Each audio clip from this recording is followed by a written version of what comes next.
This is the Comedy Insider Podcast. I'm Scott Dikkers, this time with star of stage and screen Ellie Kemper. On the stage, she's been doing improv in New York and LA for years. On the screen, she played Erin on The Office, Becca in Bridesmaids, and she plays the title role in Tina Fey's Netflix series Unbreakable Kimmy Schmidt. Ellie, I'm curious to know, when was the earliest age at which you knew you wanted to be in comedy? I actually think not until college. I played field hockey my freshman year of college, but I didn't actually see a lot of playing time. I sat on the bench most of the time. And I had been in high school plays and had always enjoyed performing, like writing plays with my sister and my neighbor and putting on, childhood shows. I'd never done anything professional in high school. And when I got to college, after freshman year, I realized, this isn't maybe the best use of my time, because it is very time-consuming sitting on the bench, but you still have to do all the training and all the practicing. And I thought, I don't think I'm going to get better at this, so I'm going to quit. And I had never seen an improv comedy show at my college, but everyone was saying how great this group was. And, I think I had one friend who said, you should audition. Like, if you like performing, like you were in plays in high school. And the college was? Princeton. Princeton. Mm-hmm. Okay. And our improv group was called Quipfire! Very Princeton. Very Princeton. Firing those quips. So I auditioned at the beginning of sophomore year, and I immediately felt, I don't know how often someone feels this, where you actually feel competent at doing something. I felt like, at the audition, I felt like, this is just listening and responding. I can do this. I feel confident in my ability, and I would like to continue doing this. I think that was when, I don't even know if it was as whole a thought of as wanting to continue to do it after college, but it was definitely a realization of having some confidence in doing that sort of thing and enjoying it. So right away you enjoyed it and felt confident in it. Specifically the improv portion, Yeah. Yeah. Well, and I was going to ask you that too. Like, do you consider yourself, or do you even bother with such labels, more of an actress than a comedian or comedic actress? You were acting most of your life for fun, but didn't really discover the improv until college. Yeah, it's funny. I guess I don't bother with labels. No, I don't think of myself as a comedian. Like, I don't, if someone says comedian, I think stand up, and I don't do stand up. But I would say that I come from a comedy background. I mean, that's what I started doing in New York, improv comedy. But yeah, I would say maybe a comedic actress, because I haven't done anything dramatic yet. Well, I was an assistant. I was the incompetent assistant in a veterinarian industrial video about how not to be a bad veterinarian assistant. So that was serious. But other than that, I've only done comedic stuff, and that's what I like to do. So I guess I would say comedic actress. Okay. So when you're doing improv in college, does your love of that and your confidence in it sort of bring out more of this passion for it? Or at that point, is it still just kind of a fun side thing? I think it, for the duration of college, it remains sort of just a fun side thing. I mean, now in retrospect, I feel like it was the defining experience of my college. Yeah. How long? It was 3 years. Oh, okay. But, I made some of my greatest friends in that group. Looking back, that is what I enjoyed the most. That's what I spent a lot of my time doing, and it planted the seed of wanting to continue doing it in New York and beyond. And now is what I do for a living. Not so much improv comedy specifically, but comedy. So, but I think at the time, it was not thinking much beyond college, which I don't know if that's a good thing or a bad thing. But I didn't, until I had to graduate, I didn't give much thought to what I would do when I graduated. Right. And there's no bench on improv. I imagine it's pretty small. You're the main stage. Yeah. Pretty much from the get-go. Exactly. It was a small group. A lot group. of stage experience. Yeah. Which was great. And we went on tours, and I think there were, at any given time, it was only 8 or 9 of us. So yeah, a small group. Where did you tour? Well, we would, every January, we had a break, and we would go, once we went just around the Northeast, and then through to Chicago and St. Louis. Okay. And then another time we went to Hawaii. Wow. Big improv town. Yeah, or big improv state. We only did one show there, actually. We mostly used it as an excuse to go to Hawaii. Ideally, yeah. You need some reason. Yes. To get yourself there. Yeah. So you're from St. Louis, right? Mm-hmm. And that's where you did all of your performances with your sister, and you did school plays and stuff like that. Yes. Yeah. You come from a big family? I have 3, I guess now it's big. Nowadays, I have 3 siblings and 2 parents. And and all my family's funny. But I guess my little brother would be in the plays with us too, because he'd whine if he wasn't. But yeah. How much younger? He's 9 years younger than I am. And where are you in the pecking order? It's John, and then it's me. So I'm second, and then Carrie, and then Billy. And so it's a funny family. So you kind of grow up in this environment where people are just funny. But I have a question, because doesn't everyone think their family is funny, or like their sense of humor? No, that's a lot of people's families are sad, and a lot are angry. I sound and like some Pollyanna. just sit and don't say anything. I guess you're right. So, okay. When I always wished I was in one of those laughing families, so it sounded like you had one of those. Yeah, it's like a fun. Well, family. What's so funny is my mom is very ebullient and very animated and hilarious and brilliant. And my dad is equally as brilliant, but he doesn't show as much. There's not. I mean, he's a guy. There's not as much expression, but he is so funny, and it's. I think, I don't know. I'm sort of. I don't want to say I'm fascinated by that dynamic, but I think it's a really funny dynamic because they share the exact same sense of humor. But it's just, my mom is perhaps more outgoing and my dad's more reserved. Right. But they laugh at the same things. But that contrast is funny, like in a comedy team. Yes. Yeah.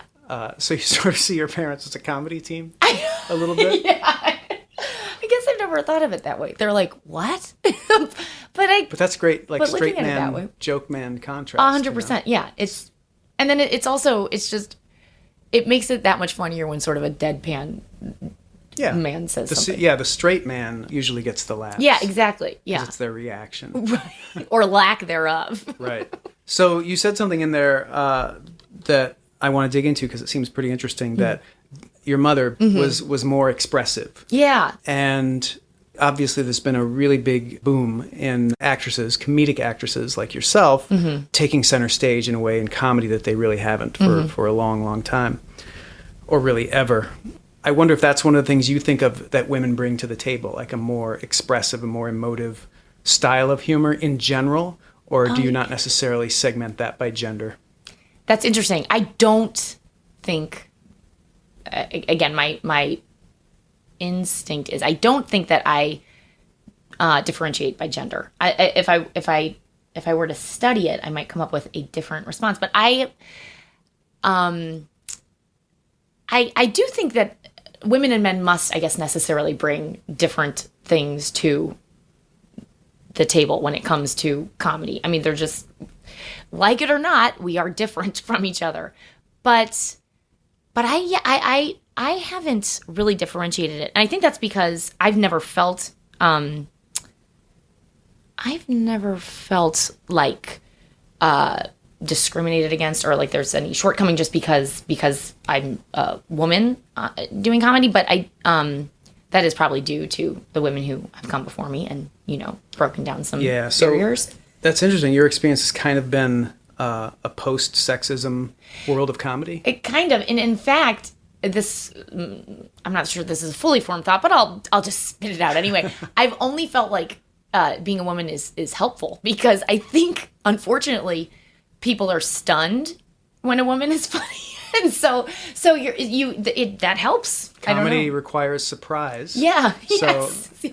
Oh, whoa, that chick, she made me laugh. That's every man. No. Right. No, it's a good impression. Thanks. So in the world of comedy, in this post-sexist world of comedy, are there any things that make an actress different than an actor in terms of what's expected of them once you start to get to a higher level like you're at now where you're starring in a show and stuff like that?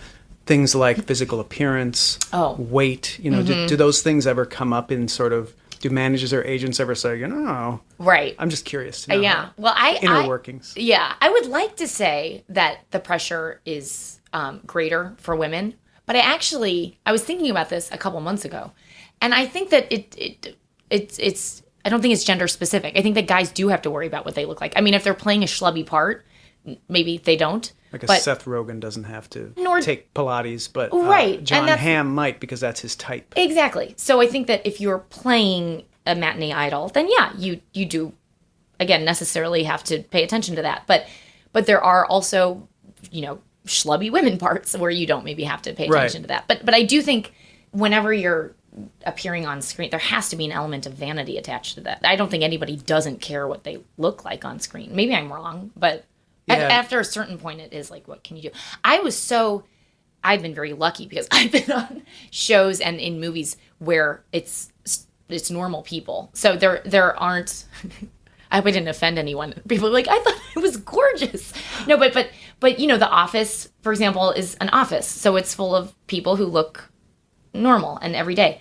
And I think the same with I feel like I'm offending people. There's beautiful people on those shows, but not necessarily supermodels. Yeah, no, it's the 70s cinema aesthetic that really kind of revolutionized things, where actors who didn't look like matinee idols became famous, like Dustin Hoffman or Al Pacino and stuff like that, whereas before you kind of had to be a model-looking person to be in the movies. And now it's all about, I don't want to go so far as to say grotesques, which is a term they use in entertainment to mean people who aren't traditionally good-looking or whatever. Now that seems to be more the norm, because they do seem to want to cast normal-looking people. Right, and I should point out, and actually, now I'm name-dropping, but I did a round table with comedy actresses, and Lena Dunham was in this, and she, I thought, so astutely pointed out, she's like, people will make fun of my body, they'll say I'm not cute, she's on the cover of Vogue. She's like, I have a cute face. Like, they wouldn't put an ugly face on the cover of a magazine. And she's right. Like, even what we're describing, or what I'm describing as like a normal, everyday-looking person, is still really cute. Like, there's no, I have no profound point except to say that, I think even putting someone not supermodel-y on your show or on your magazine cover, they're still, I don't know. Yeah, no, I hear what you're saying. And I totally get that if you're the matinee idol type, you might be more concerned about that sort of thing. Or your agents, managers might say, your career would really take off if you X, Y, and Z, plastic surgery, lost 15 pounds, whatever. But the schlubby character, then you kind of have the opposite problem. Like Jonah Hill, loses a lot of weight. Right. And I'm wondering if his agent's going, oh, I wish he'd have kept on that weight. Absolutely. I know, exactly. Like, does that, help fill out the character more? Does that... But I've always wondered that, if I haven't, very luckily, had any agent or management entity weigh in, quote unquote, weigh in on, appearance, or, get it. You should get that tummy tuck or whatever it is. Right. But I guess that must happen, right? Because, like, especially for movie stars where you're an enterprise, you're a business. But I did have my first brush with a manager when I first moved to New York, told me that I would always be playing the quote unquote chubby neighbor. Oof. That's a low blow. That's a low. I was not even chubby. I was not rail thin. But that's also, where is this man from? Anyway, that wasn't that long ago. Somebody's grandmother, looks you up like, why, you're plump. That's what it was. And I was out of college. I had a fun time, put on some pounds, but it was a few beers, a few late night wobblies. That was the Stromboli we had. Oh, okay. Yeah. But But I think it's naive to think that appearance, well, you're not saying that, but that appearance doesn't matter at all. Like, it does. Unfortunately. No, totally. You're on a big screen. You're on a big screen, but it matters to anyone. Like, everyone cares about what they look like. I hand it to that manager for putting it that way.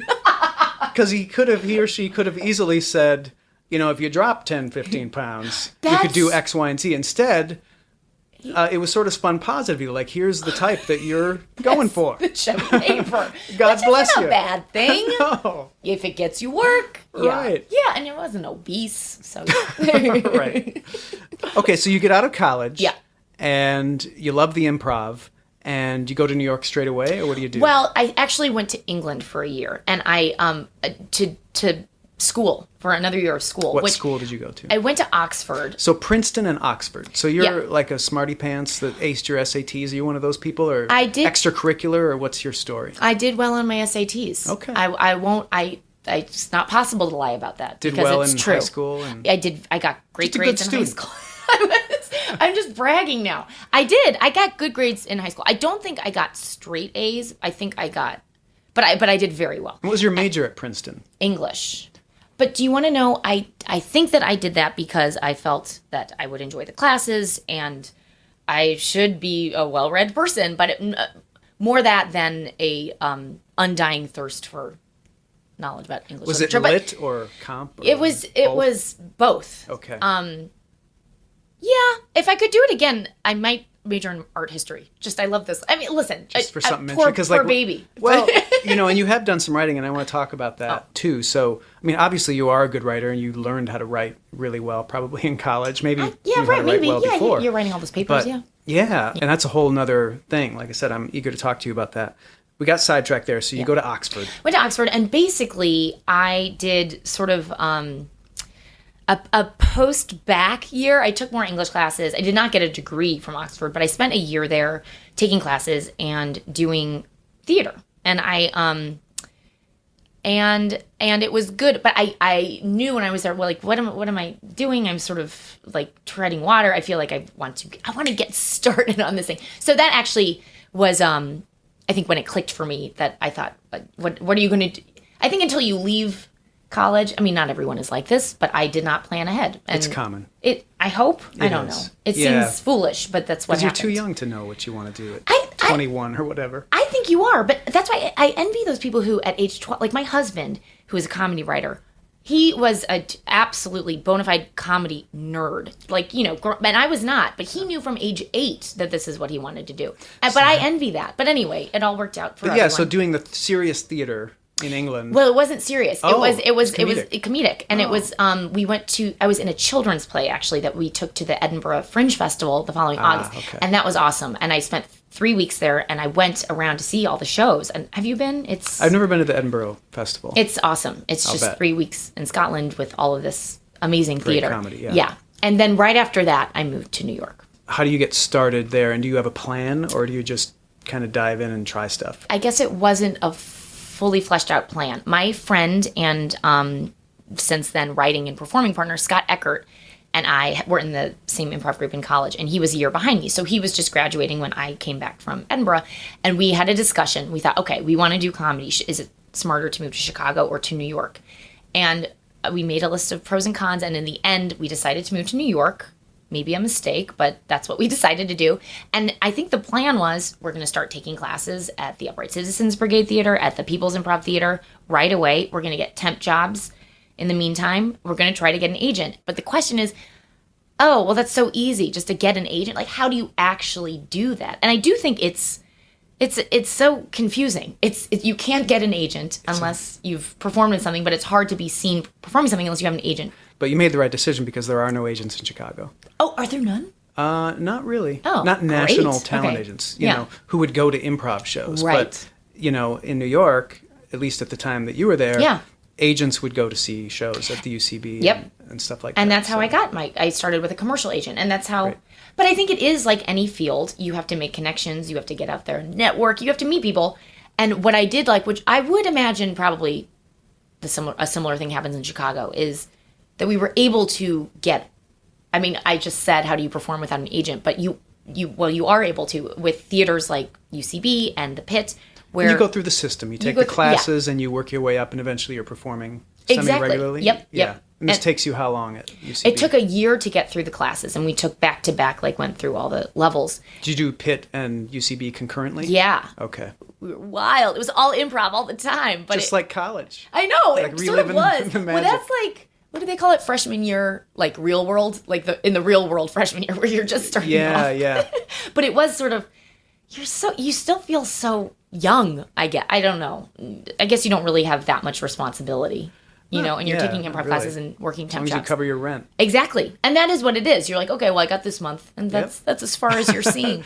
But maybe it's not a bad way to live. So, that was not a bad plan. Was there any larger goal, like a big picture goal? I think the big picture goal, and again, with goals, I never know what is an appropriate goal to set. Because do you want to... I don't want to confine it to anything too narrow, because then I don't know if you're eliminating too many other possibilities. But also, unless you have a goal, I don't know how you can achieve it. You have to have a goal. Thought. Yeah. But the general goal was I want to be on a television show.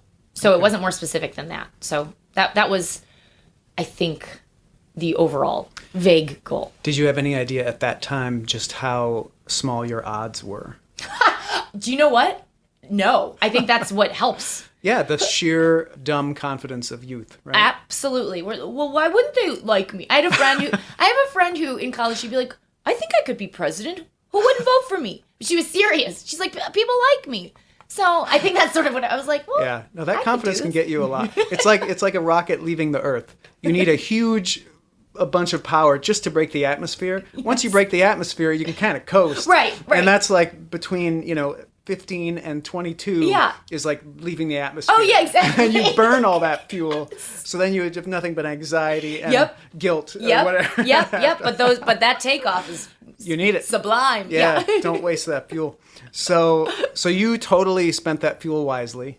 I hope so. Yeah. And pretty soon you're performing very regularly. Yeah. And you get an agent. And does that agent get you commercial gigs particularly, or are you getting small parts on actual comedy shows at that point? At that point, it was commercials. Are you doing bits on Conan, stuff like that? Yeah, well, that came about because my sister got me that job. My younger sister was an intern at Conan. Oh. Yes, one summer. I don't know what year. Oh, I do know. 2004. And then she left. And she put in a good word for me, her older sister, who, by the way, is like 25 and too old to be an intern. But she did put in, because she was still in college when she was an intern. And then I entered, I guess I was 24 at the time. And I got an internship at Conan, in the beginning of 2005. What part of the process of your going through the improv stages was that happening? It was after I'd completed all of the classes and was starting to do shows. I can't remember if I was on a Herald team, which is a house team. Right. Did you have the agent? I was. I did, because when it rains, it pours. I remember I was like, high class problems, because I got the internship at Conan. I started on like a Tuesday.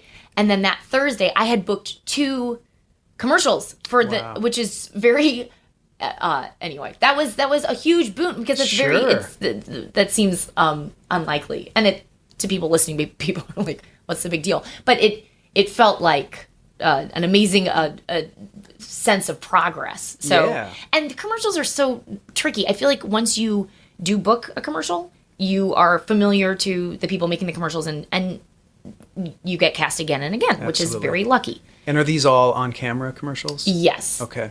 You're not doing any like voiceover type of commercials? No. I don't think I did any. No, I didn't do any radio commercials. I don't. Okay. So things are going great for you. Agent, ad bookings, Conan. Actually, yes, that's very. When you just said it like that, I was like, those were a lot of great things happening at once. Yeah. But I do think so. It was those 2 commercials, and then I think nothing, for months. But that's fine. And and I was talking about Conan only because that's where I met the casting director, Cecilia Pliva, there, and she is very loyal, and I worked with her for months, and then she would call me in to do bits on the show after I left. So that's how that happened, I think. And what kind of characters are they casting you as on Conan? Just crazy. I mean, like, sometimes it would be the sweet girl, because I have red hair and a big face. And so it would just be like, okay, that, she can play naive or sweet. But then also, I remember I was like some school mascot with cottage cheese thighs, and I literally was like scooping cottage cheese out of my thighs, which is sad. But it just whatever crazy. So there wasn't a character. Pattern necessarily. No pattern. No type casting. Happening. Yeah, and there wasn't like a regular character that I played. It would just be whatever the part called for. Yeah. Then how did things progress from there? So from there, I think having all those Conan appearances was a huge help, because in terms of putting together a reel or something, you felt like, okay, professional tape. Yes. You had something to show people, because I still just had, but I still had my commercial agent. I didn't really have what they call a legit agent, which sounds to me so offensive, like the commercial isn't legit. But, it's theater and film is what a legit agent is. So I didn't really have that. I met with them a couple times in New York, but I didn't really go out for that stuff. And in fact, I think what I was mostly focusing on, the commercials were paying the bills, very luckily. What I was putting a lot of my time into was writing these 2-person shows with my friend Scott Dikkers. And we were doing a bunch of those, and I, after that, decided to do my own 1-person show. And I think that's smart as someone who is a person who wants to be on television, because you're writing a showcase for yourself. And was this at the UCB? Yeah, it was. Yeah, because the UCB has this great thing where if you want to put up a 1-person show, you can do that. Yep. And it's not like, amazing. Yeah, it's amazing. It's not like they have this process where you have to qualify somehow to do it. It's like, if you can put it together, you can do it. Yep. Which is great. And it's eternally grateful for that, because where else can you... It's great. That's why I always wonder about... I think now that UCB is in LA, I think that's a huge blessing. But when I've met actors who moved straight to Los Angeles after college or after graduating high school, I think that just must be so much harder. There are fewer ways to kind of distance yourself from or break away from the pack. So exactly. To differentiate yourself. But that's what I feel like maybe I didn't get in. I feel like I auditioned I can't believe I don't remember this, for the Aspen Comedy Festival and didn't get in. I might be making that up. Well, anyway, I only ever did the shows at the theater in New York. And I did 2 one-person shows. One was called Dumb Girls, and the other was Feeling Sad/Mad with Ellie Kemper. I hate that title, Scott. I am embarrassed by it, but it's what the title was. And then, so I was doing that for a while in New York. And I think that is what helped me get a spot in the UCB showcase for Saturday Night Live. They do I don't know if they still do, but every summer they would do a showcase. And Lorne Michaels would come to the showcase, which is crazy to me. That's like what you dream about happening. Yeah. And so I think I had cultivated these characters and developed these characters. Oh, so you're doing a legitimate SNL audition on stage, one after another? It was 8 of us on stage, and they just called it improv jam or comedy jam. But you guys are thinking of it as, I better do my 3 or 4 best characters. Correct. And we knew what it was, but they didn't advertise it as that. I see. Do you know what I mean? Yeah, So I was not specifically creating characters for Saturday Night Live or Mad TV or something like that, but instead just to demonstrate range and what you can do. But I was very happy I did have those characters, to present them. So that was smart to have made that show, and then I did that showcase. And I did get to audition in the actual studio at 30 Rock for Saturday Night Live. I did not get on Saturday Night Live. I can never say that, but it was huge. It helped to build. Got to be a great confidence. Experience just to do the audition. Absolutely. Because is Lauren there, and he just sits there and doesn't smile, and that's just part of the.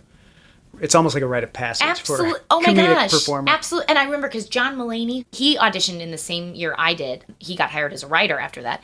And we both said we left that studio. I think he went right before me.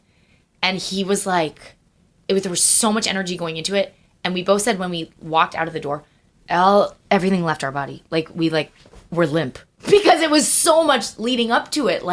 Adrenaline and nerves. Yeah. Anyway, I've never had that happen before. I just felt completely drained. Yeah, no, I totally buy that. Yeah.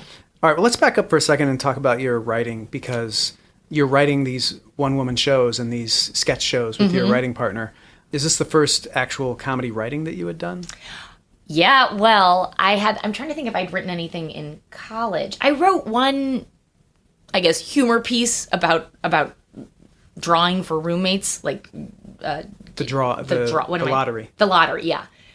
That was the one thing I wrote in college, but I liked writing it. But that was probably the extent of my humor writing. School paper, or what was that? Yeah, I think it was called the Nassau Weekly, which was more an artsy weekly journal, not specifically a humor magazine, but they had room for quirk.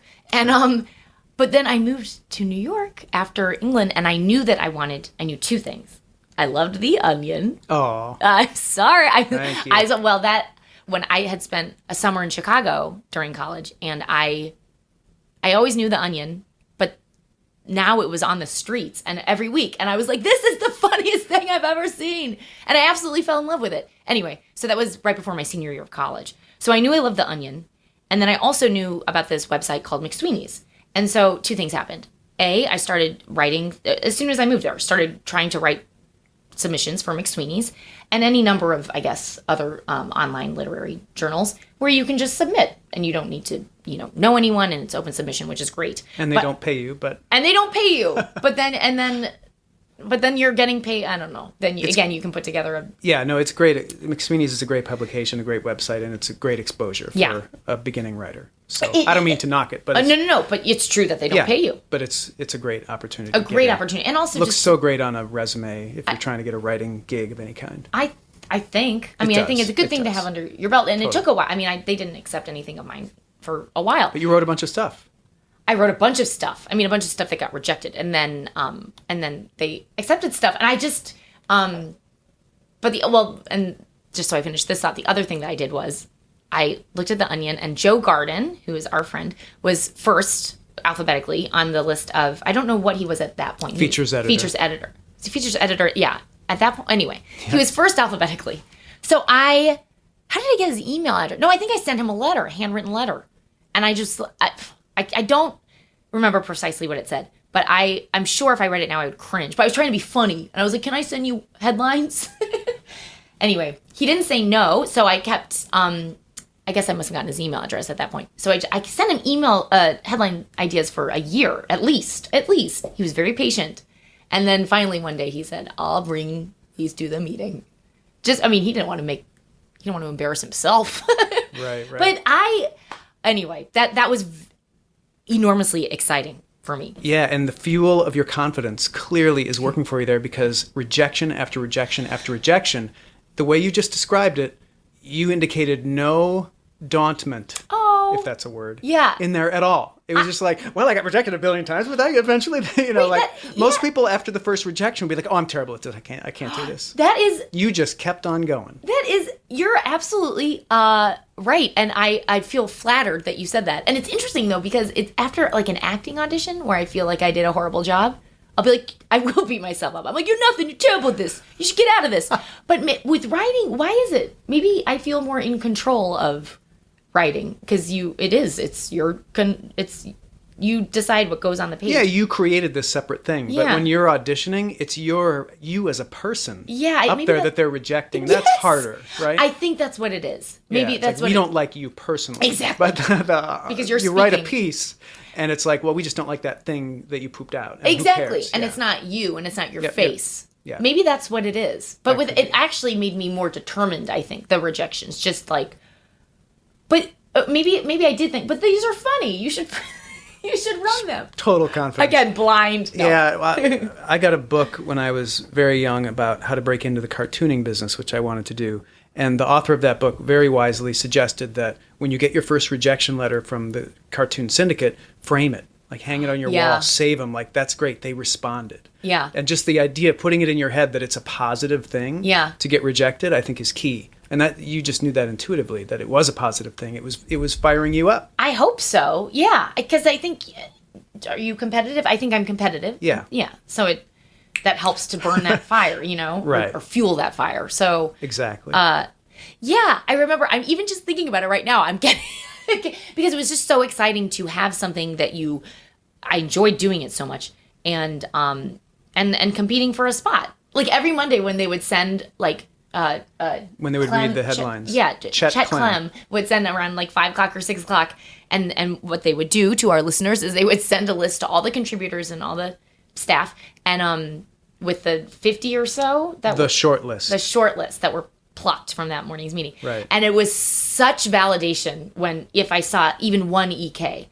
And I was like, because they put your initials. Right, your initials are on the thing. Yeah. On your headline if it was selected. And vice versa, if it wasn't on there. That I do remember every Monday I'd be crushed. I mean, if there wasn't one, made you determined again, but still like, oh, I'm mortified. That whole like confidence as fuel. What do you suppose was the fuel for you? Like, was it to make a living? Was it to like break through to some other level where it would be easier? Like, what really was the driving engine of your ambition, do you suppose? That's a tricky question because I don't want to sound like a monster, but I do. I think it. Was it to make a living? I mean, that's survival. So you always want to have that box checked. But I think there was a part of me that wanted to win, that like, okay, well, I want to win at this. So if it's submitting headlines or if it's auditioning for a television part or doing a comedy show, I want to win. I want to be able to not be the best, but I guess that's what winning is. But I want to win on some level. So maybe that is what is that too disgusting because you want to win? Not at all. But I also, I hear comedians be like, I love making people laugh, and I obviously love that as well. Yeah. But I think it's also, and I like to laugh, but those, Yeah. Well, I think it's refreshing to hear you say that, because everybody has those kind of killer instincts when they're competing in a very competitive field. Yeah. Like the entertainment industry or comedy. And obviously you have this reputation, and I dare say you're typecast as the sort of naive, nice girl. Right. Mm-hmm. But, we're all working professionals, and that's kind of how you have to be. Absolutely. Thanks for saying that. Yeah, you can't be. I'll see certain people. I'm like, oh, they seem so nice, but and they are. You can be nice and have drive. Of course, I guess. And that's balancing that and remaining pleasant is, I think, a skill that a lot of people have. Yes, that a lot of people have, and a lot of people don't. Many don't. And we've met those people. Yeah. So I'm curious to know how the writing for McSweeney's or The Onion related to your overall goal. Like, why were you taking the sidetrack into comedy on the page? That's a good question. It doesn't necessarily feed into landing a part on a television show. And I didn't have any aspirations to write for television or to write any screenplays. So I think it was something that I really enjoyed doing. And perhaps I do think maybe I wanted, like right now, I want to write a book of essays. I've been saying this for 10 years, and maybe all of us want to write a book of essays. I was thinking that when you were talking about all those rejected McSweeney's articles, like, why not put them in a book? Yeah, but that's a great idea, and I've already written them. So, because I think the most daunting part of starting a book is, like, starting a book. Yeah. But if you already have these rejected pieces, that's not a bad idea. I'd so far I was like, well, I could use some of the essays I've written for McSweeney's, but I could also use some of the ones that weren't printed. Yeah. But, it doesn't, I don't know what, it doesn't feed into part on a television show, but I think I just enjoyed it. Yeah, and it's interesting because it doesn't consciously, maybe, I mean, it doesn't, when you think about it logically, maybe it doesn't, but you were crafting this, like, very well-rounded skill set in comedy. Yeah, I guess. That just made you better in probably every area, because when you're a better writer, you're probably a better improv performer, right? Mm-hmm. And vice versa. Yeah. Like, I always tell comedy writers to take improv classes, because it'll loosen you up and it'll just make you create raw material a lot better. Yep. And I think, again, the opposite, or the reverse is true, where writer, where if you are improv performer, I think it helps, to take a sketch writing class or whatever it is, just to, it fills out that whole plate, I think. And so, and it also trains your brain in a way that, is helpful to the task at hand.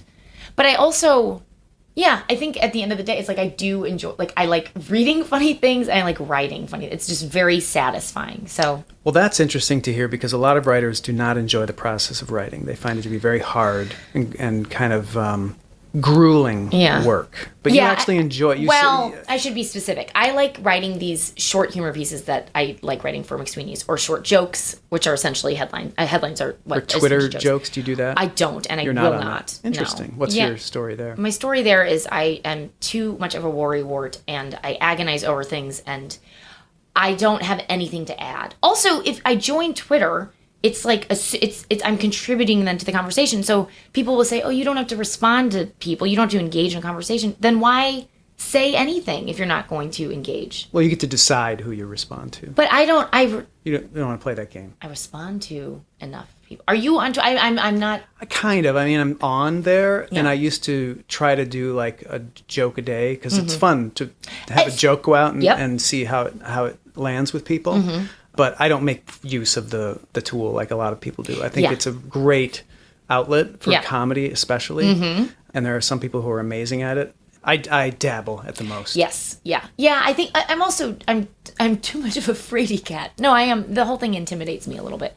It's interesting. It's nothing against Twitter. It's me. But yeah. I hear you. So your process when you're writing, is that a very disciplined process since you enjoy it so much? I imagine you're just like chipper, sitting at your computer, typing away happily, taking a sip of tea and then typing some more. I don't picture you obsessing over, and having trouble. Well, here's the thing. Reason. So in trying to write, so lately I've had some time off work, so I have been seriously trying to write. I mean, what I mean by that is logging in many more hours, trying to write both personal essays and fictional essays, and now I am learning, especially for the longer pieces. Yes, there is no tea and there's no chipper. I mean, there is, but it's like, oh, this is grueling and kind of horrible and depressing at times. Like, it's a slog. It's hard. It's a slog. And you don't, and I'll sit there for 3 hours and nothing. And then I'll sit there the next day for 3 hours and maybe something. But then, like, the third day, suddenly I'll be able to write something. As a process, you are probably, well, every process is different, and I have to remind myself, I don't think that 20 minutes of, inspired writing could have come about had I not spent 6 hours sitting there in agony, So I think it's that's just part of the process. But I do think with those shorter humor essays, those seem to flow more naturally and easily, and I have fun doing it. I think it's now, actually crafting longer essays with more story to them maybe is a much different process. Yeah. Yeah. That's a different beast. I'm eager to see that stuff whenever you put it out. Thank you. It might be a while. It's like I said, it's a slog. Absolutely. So, all right, thank you for that sidetrack. Let's take us back to where you're at in the acting sphere of your life. Yeah. Things are going really well for you. You have the Conan bits that you're doing once in a while. You have an agent getting you commercial gigs. You're doing a lot of performing, your one-woman show. You're still in a very competitive... There's a lot of people at that stage competing for a very small number of choice jobs. Yeah. How is that process for you getting in there? Well, here's what I remember happening. I can't remember at what point, but I auditioned for The Big Bang Theory. That's how long ago this was. And I remember thinking, this is going to be, it sounds like I'm tooting my own horn, but I was like, this is going to be a huge hit. This is like, how could this not appeal to all of America? And it has. But I auditioned for that, and I remember feeling disappointed that I didn't get that part. But I don't know where that fell in the timeline, because after I auditioned for Saturday Night Live, and I guess they don't call you to say you don't get it, so they just call you. Yeah, they just leave you hanging. And it's like make you feel worse. They might still be considering me. I haven't been told directly no. So the resume is on file. Exactly. Yeah. We'll keep you in our minds. Right. But after that, I don't think I had an agent when I auditioned for that. But I think once the audition for Saturday Night Live happened, people, there's talk and like, this is who did this, and you're so you've taken a step up the ladder in some way. Yeah. And so there's more buzz, and so I. After that, got a new. I got a manager for the first time, and I got a new agent, and that was exciting. And my new agent at the time it was Endeavor in Los Angeles, got me a meeting with Mike Schur and Greg Daniels, who were running The Office in Los Angeles. So I went in just to meet them as a general. And that was enormous, because it's about meeting people and making connections. Right. I think that was in October or something after I had auditioned for SNL. And then 6 weeks later, I was there auditioning for what turned out to be Parks and Recreation, although that was not made clear to me. I was just reading. It was very odd. I was reading a scene that had no characters from Parks and Rec, like what turned out to be Parks and Rec, and was about nothing that ever appeared in Parks and Rec. It was just basically a scene with Allison Jones, the casting director, and Greg Daniels. And so I just read, and then I was done. And I remember I had some downtime between that audition and my one-person show, Feeling Sad/Mad with Ellie Kemper, which I was doing in L.A. at the time. Oh, you'd moved it to L.A., okay. Mm-hmm.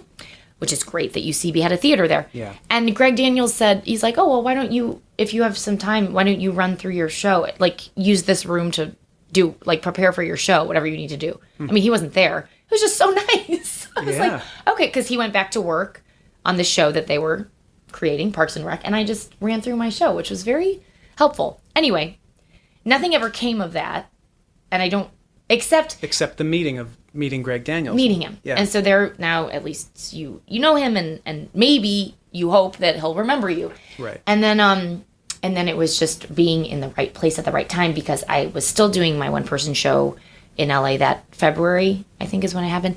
And they had written an arc in the office for a replacement receptionist to come in for 4 episodes.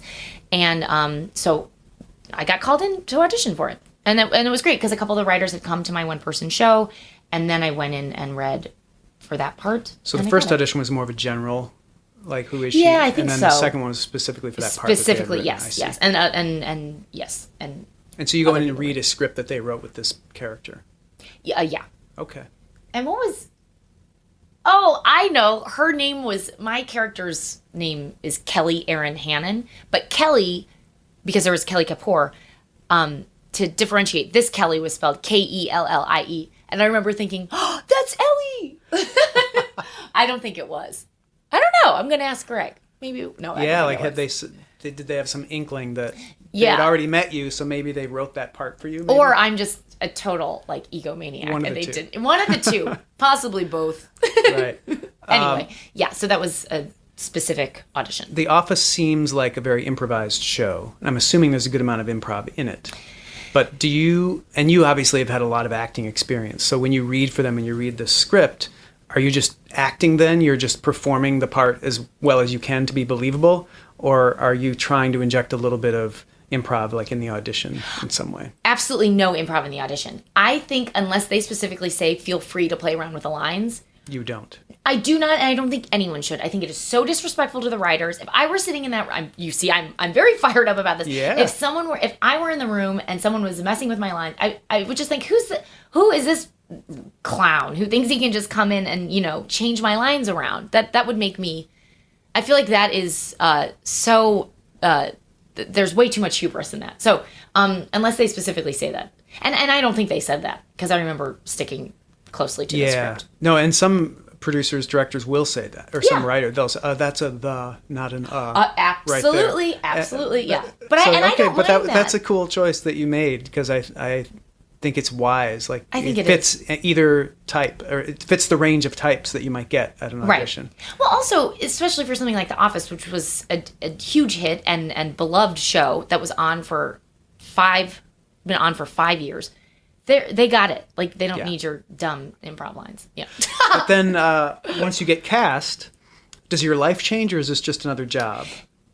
It was huge. It wasn't like my life changed, but it was like, well, I was happy for about 5 minutes, and then it was panic. I just a general anxiety, and at the time, like I said, it was for 4 episodes, so it didn't feel like, it felt like this is manageable, but this is still enormous. This is The Office. Like, this is a show that I watch. Hit, major. So it did feel like from the get-go, but I do think it's I'm not sure if you do the same thing, but like when great news comes your way, you're so happy for a brief moment, and then you just start thinking about all of the things that can and will go wrong. So that's stupid, but that's just how you do. Here's a crazy question for you. I think it's important to do the groundwork and get your one-woman show out there and submit stuff to publications and just do this very well-rounded, hardworking groundwork that you did to get to that level.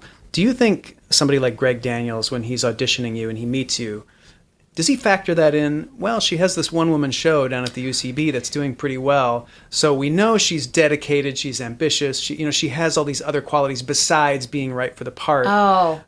Because if just some other actress came in there and, just with a actress resume that said she was in these plays and whatever, that's got to be a factor. Like, all that work you did, I don't think was necessarily just building skills for you to use.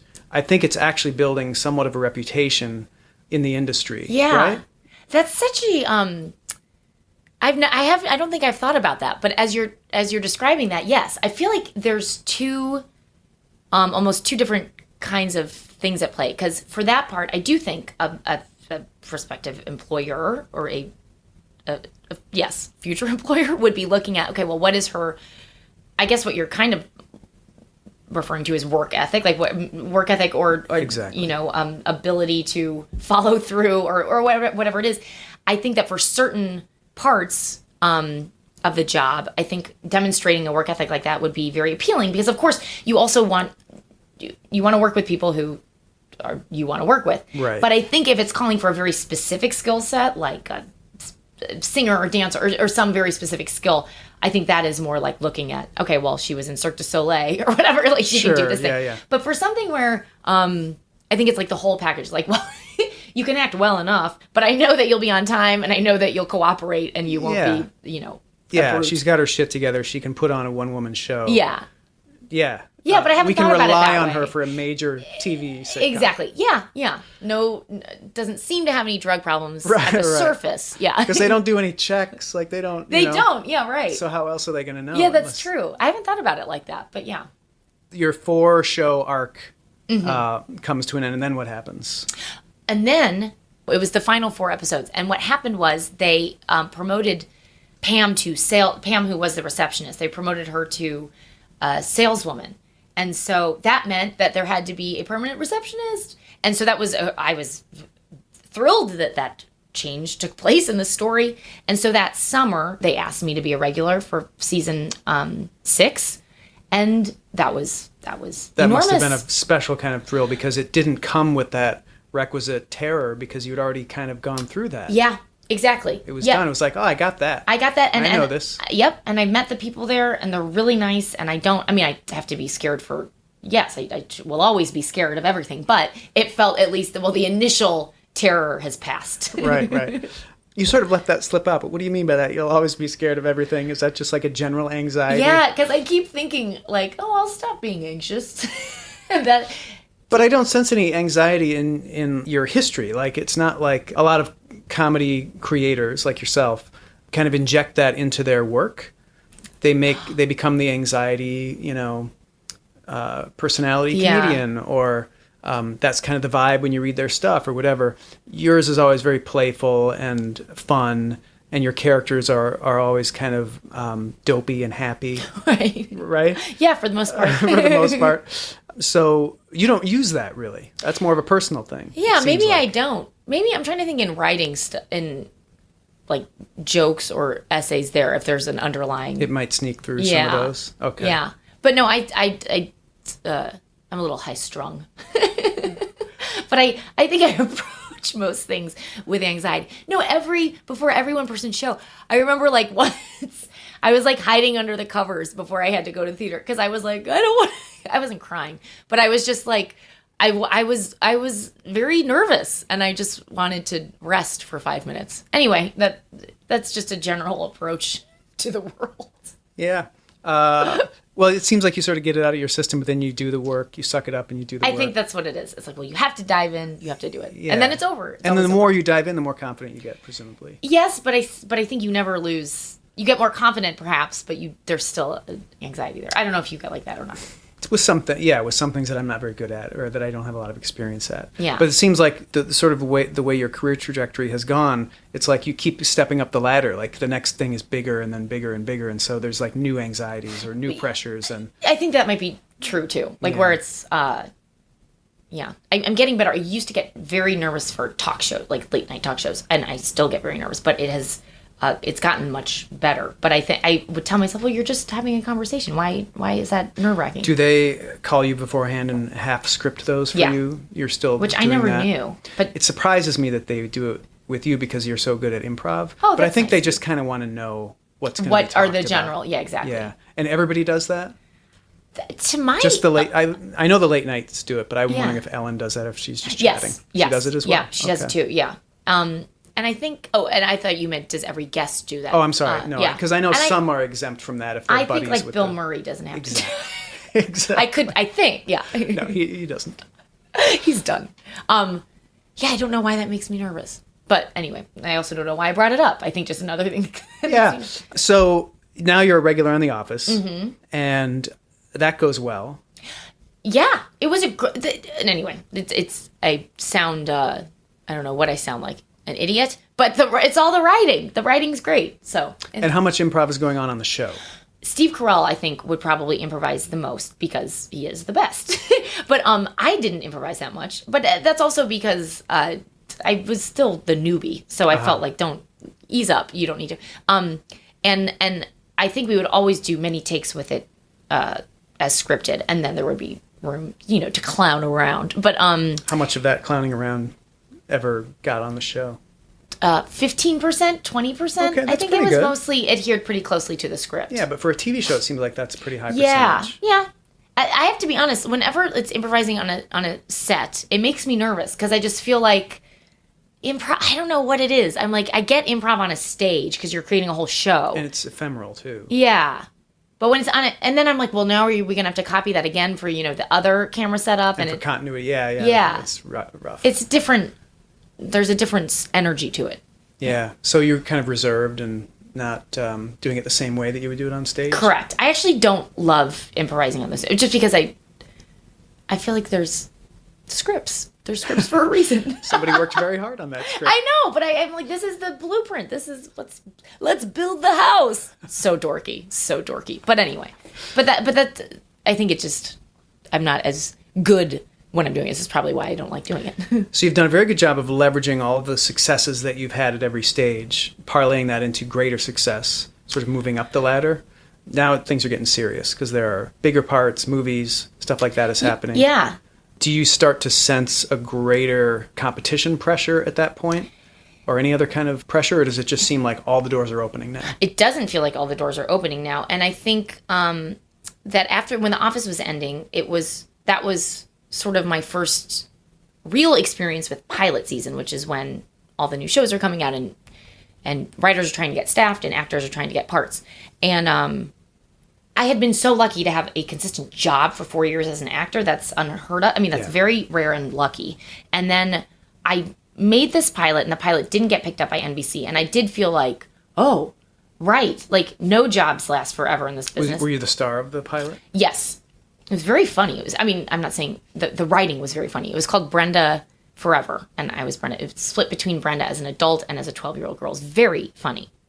Now, does that ever get to be shown on like Channel 101 or anything like that? I don't think so. Nobody ever gets to see that? There's all these pilots where, I don't know, David Wayne directed it. It was funny.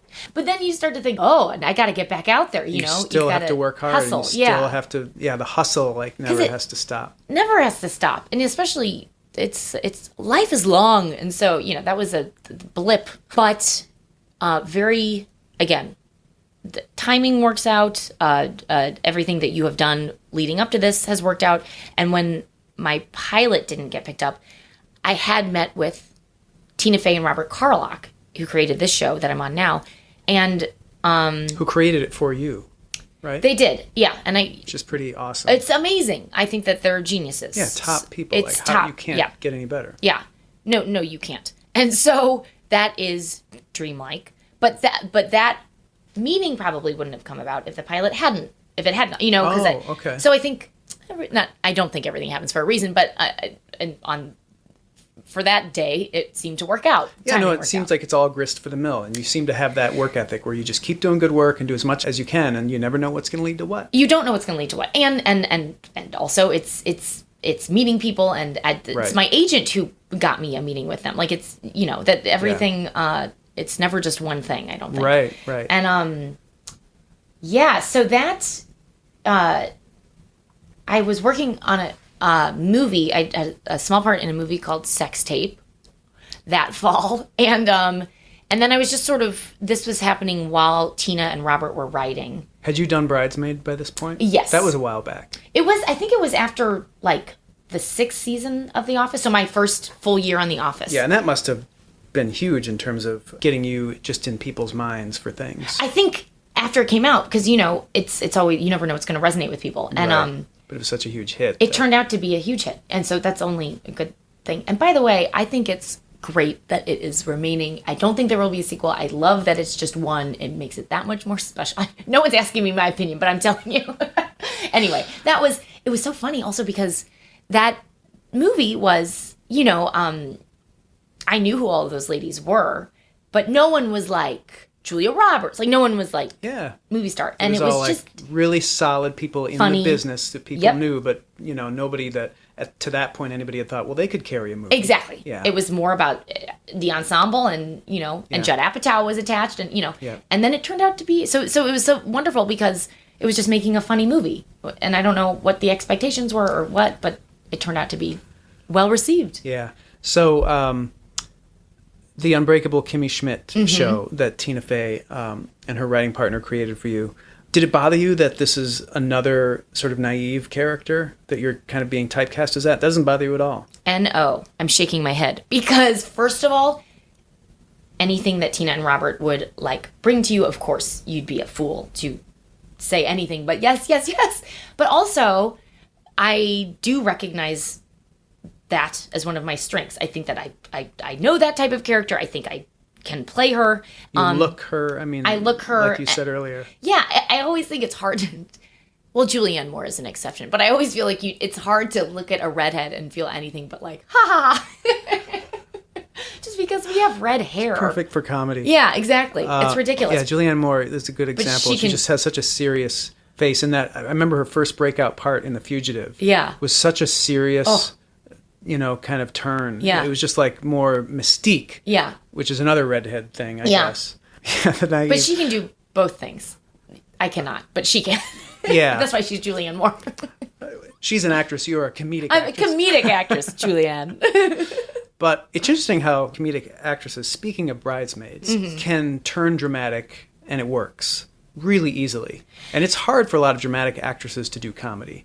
But there were a lot of what I call John Candy moments in Bridesmaids. Yes. When I always think of Splash, when John Candy was just the buffoon, the clownish brother. Yeah. But then he turns at this one moment and gets really sad. Yeah. About how he's really a sad, lonely person. Yeah. And it's like a powerful emotional moment. And it's a beautiful thing that the comic relief can do that turn in an instant and make you really sad and then go right back to being the buffoon. Right. Like it was a beautiful moment. Yeah. And there's a ton of those in Bridesmaids. There are.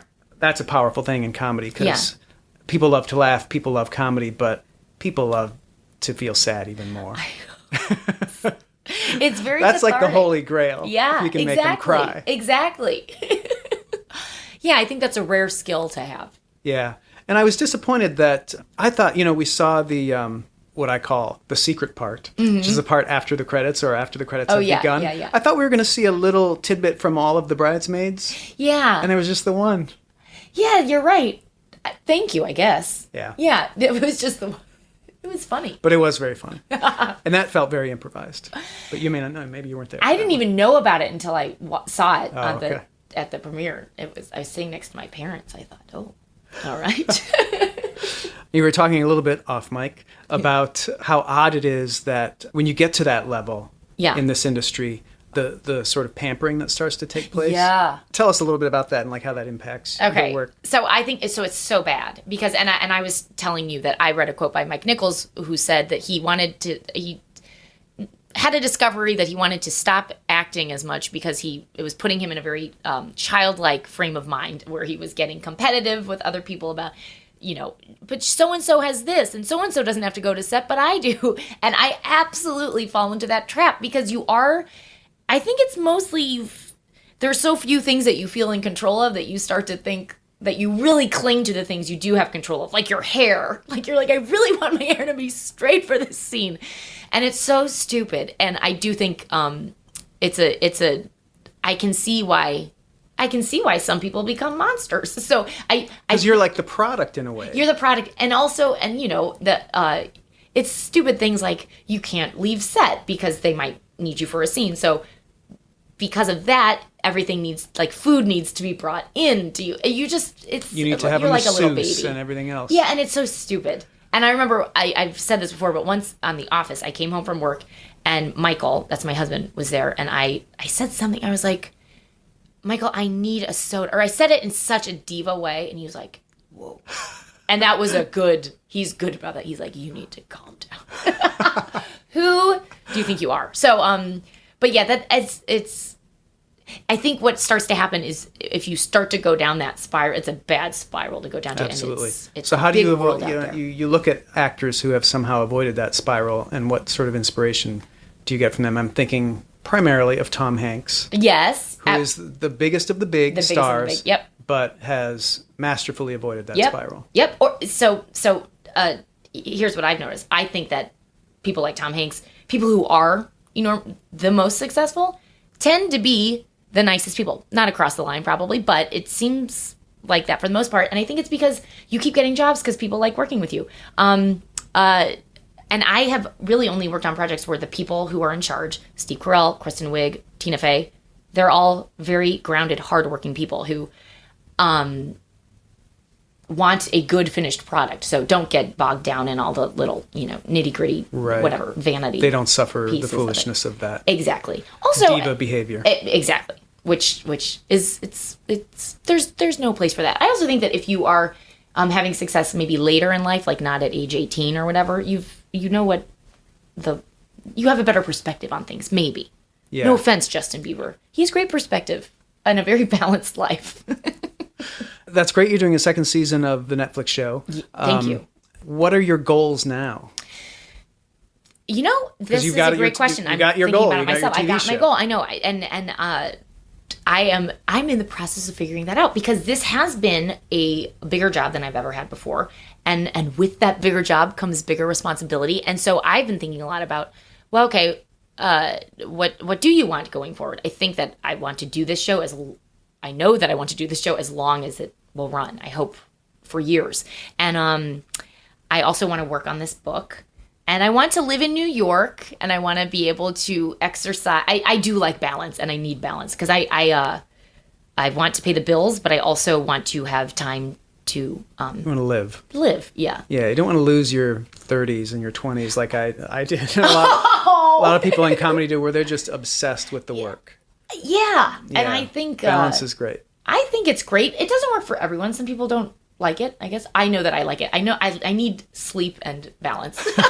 And so, but I think so that's why. So sleep is a goal? Sleep, I'm not, and again, off mic, I was telling you all the articles Michael sends to me about what's going to kill us, but sleep, if you don't get enough sleep, it's huge. It's huge. Anyway, so my goals are sleep and keep reading articles about things that'll kill me. But I also, I think I want to have a job that will keep me in New York too. That would be great because Michael and I are both working there, and that would be ideal. I look at people who in entertainment and who have set up lives there, and I think, okay, well, how can we structure it similarly? That's cool. They seem very like grounded, sensible goals. I didn't hear like major motion picture star in there. You didn't hear that. Because you're not really interested in that, it seems like. I don't think that I am. And I'm not sure you're supposed to say that, but I just did. Yeah, I don't. No, I think no is an incredibly powerful word in Hollywood. They say that, and I think true. It's so true. But no, I think there's a different, I think you can have drive and be determined, but also you can be realistic. And the other thing you didn't say is playing characters besides the naif. I didn't say that. And I don't have an overwhelming urge to do something other than that. What kind of characters did you play in your one-woman shows or your sketch shows? Well, was it varied or? They were all sad or mad in the second show. Yeah, I'm thinking more the mad. Like I wonder if a character like a super mean character I think might be really cool. Something like that would be really fun. I think it'd be fun to a BITCH. It'd be fun to play that. I haven't done that before, but